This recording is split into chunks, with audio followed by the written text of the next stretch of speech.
Hello, this is Virgil, Labrador, Editor-in-Chief of Satellite Markets and Research, and we're here in Washington, D.C. at the Satellite 2014 show with Sears. She's the president of Intelsat General Corporation. It's a wholly owned subsidiary of satellite operator Intelsat. And here to talk about the latest developments in their company is Kay. So Kay, welcome to this videocast. Thank you. Thank you for having me. Right. Kay, in the last financial report by your parent company, Intelsat, the executives were almost in unison in saying that there's challenging times ahead for the military satellite market, which you specialize at, your company. So what's your thoughts on that?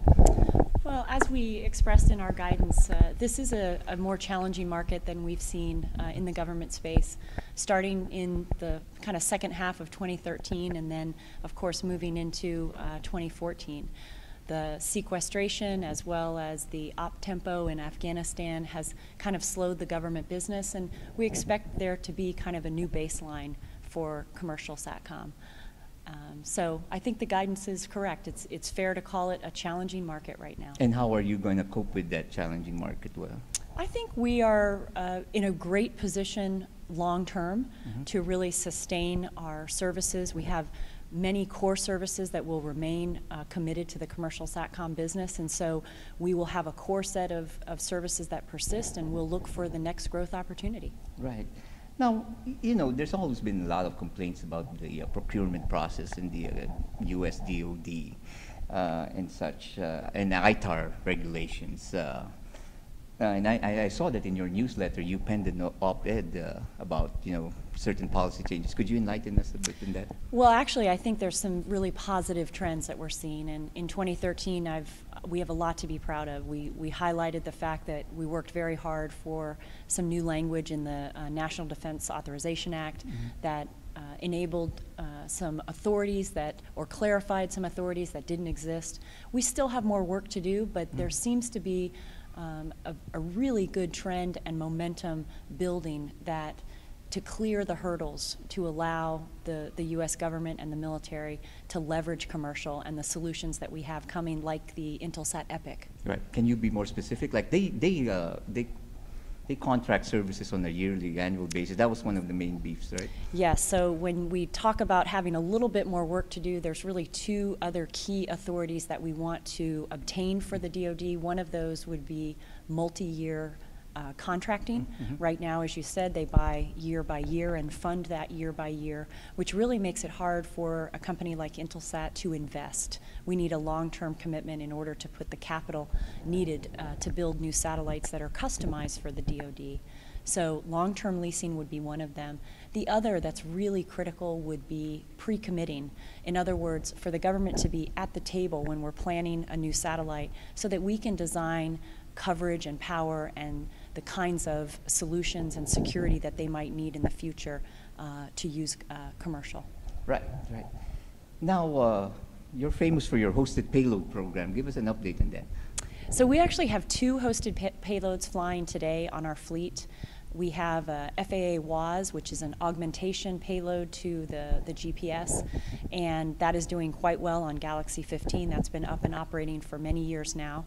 The second hosted payload that we're very proud to always talk about is the IS-22, where we put a UHF hosted payload flying for the Australian Defence Force, and that was delivered in 2012.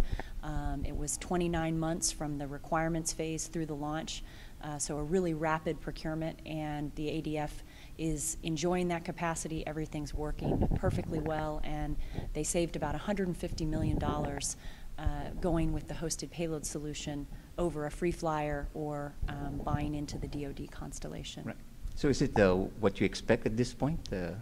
I think hosted payloads is coming along. I think we've proven out some of the business models. The other exciting hosted payload event that will happen in 2014 will be SMC's contract called HOPS, and we are all expecting that to be awarded here in the next couple of months, and that will really set up a contracting vehicle where both the DoD, NASA, and really everyone across government could utilize that contracting vehicle to host payloads to geostationary orbit. Right.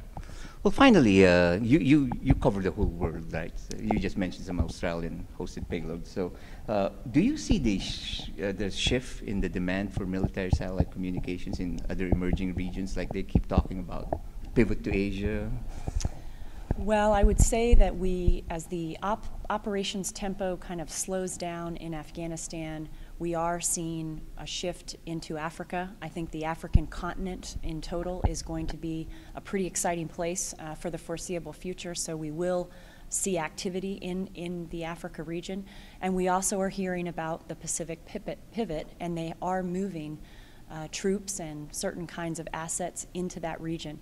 It's a very challenging region because not only is the geography extremely large and spread out, but there's a lot of ocean coverage. And so we as an industry are challenged to cover the Pacific region, and that really ties back to some of your earlier questions, which is why we want to build this acquisition authority and we want to clear the hurdles so that the government can really get the kinds of capacity it needs for the Pacific pivot. Well, thank you. Kay, that's very informative. Is there anything else you want to add? I just want to thank you for the time and for the interview. Well, thank you. And for all the news and the information on the global satellite industry, you always have Satellite Markets and Research at www.satellitemarkets.com.